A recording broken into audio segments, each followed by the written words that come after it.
isang lumang bahay sa may tabing kalsada sa Habuyuan, Aroroy. May isang banyo na malapit sa tabing kalsada na iniiwasan ni Tinay, Ash at Bibay tuwing sasapit ang alas 12 ng gabi. Sabi ng lola ni Ash at Bibay, ang tubo ng tubig doon ay hindi lamang dinadaluyan ng maruming ligido, kundi nagsisilbing lagusan ng isang nilalang na engkanto.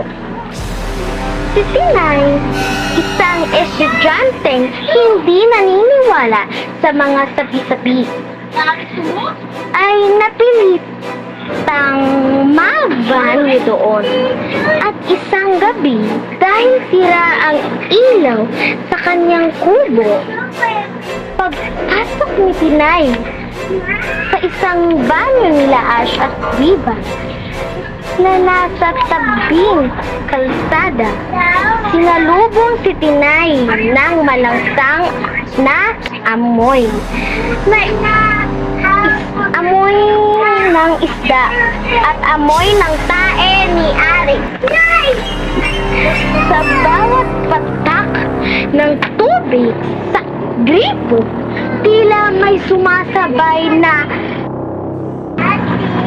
mahinang hagigit ni Ari na nanggagaling sa ilalim ng bahay nila Ash at Bibay.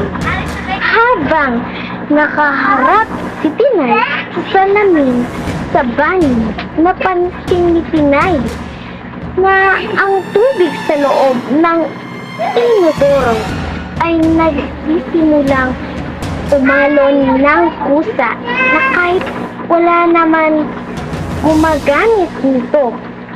Maya-maya pa, isang madulas, lubot at nangingitim na kamay ang dahan-dahang lumabas mula sa butas ng inidoro, at ang mga kuko nito ay matatalas at puno ng lumot.